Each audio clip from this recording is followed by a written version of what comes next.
Hello everyone! In today's video, I want to focus on the skill of delineating while you are responding.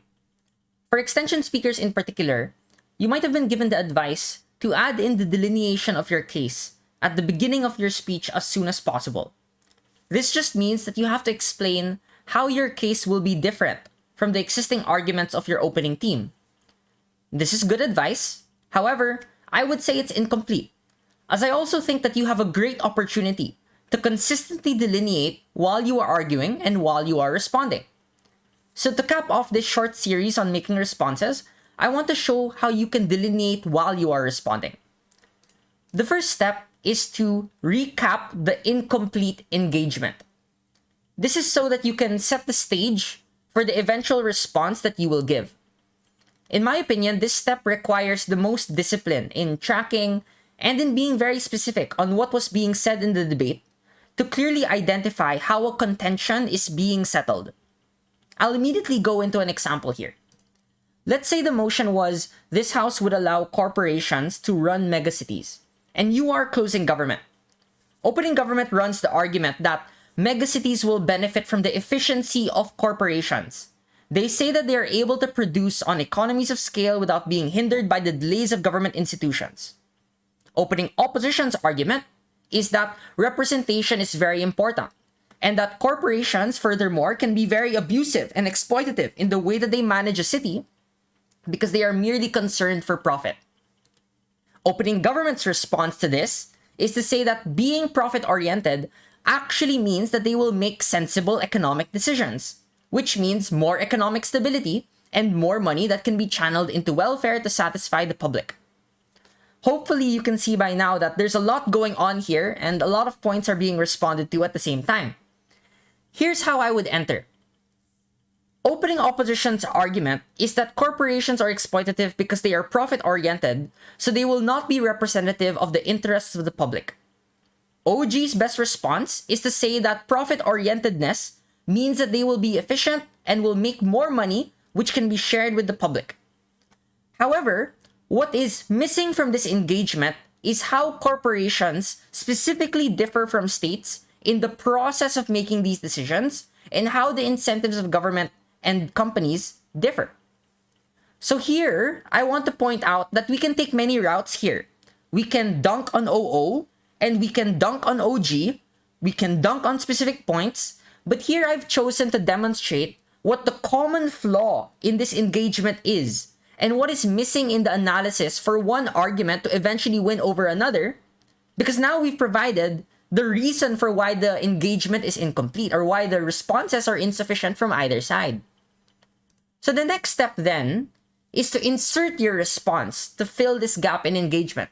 Now let me continue with the example earlier. So here's how closing government will respond to the point on representation. States are imperfect in the manner in which they can represent the public. They may have election cycles, but politicians are motivated by short-term gains because they want to gain power for the next upcoming election. They are motivated by lobbying interests because they are indebted to the particular lobbying groups over others, and they are uniquely self-interested in the sense that they will prioritize their own party over the interests of the public in some instances, such as in the event of government lockdowns. Notice that this response explains why the inaction and slowness of government is rooted in the failures of government to represent the public, so we have sufficiently proven the underlying mechanisms of OG's initial argument. Because a while ago, they claimed that they would be inefficient, but now we've provided the reasons for these inefficiencies and how that responds to the representation argument of opening up. Furthermore, I would even say that corporations, while they are not elected by the public, are able to represent the interests of the public better because of their internal decision-making process. They are beholden to stockholders who have expectations on future streams of income from the city, and they must maintain a competitive advantage over other companies by demonstrating the viability of their bid to continuously manage a city well. They are also beholden to their workers employed under the city and consumers who purchase from their products. And in this sense, their consumers are the citizens of the city. So essentially, citizens have a whole lot more leverage than they otherwise would not have over politicians, as this is a constant long-term horizon influence over a corporation rather than a seasonal one based on temporary election cycles. Notice that these mechanisms are essential to understanding how corporations effectively reduce the exploitative behaviors of governments, and so this response spins the argument of OO better rather than assuming that efficient companies will trickle down their money to the city like what opening government did. So, what we do is we complete the response at closing government. So I hope that this example helps you in understanding that your response can be used to set the stage for your extension because you're already delineating while you're responding. Lastly, I would like to just point out that one pitfall that some debaters may have while attempting this technique is to either lie or to overdo this delineation process. So much so to the point that they aren't even spending enough time to actually construct the response or build it. I hope that's not the case for many of you. This is unstrategic and it also makes your framing a waste of time.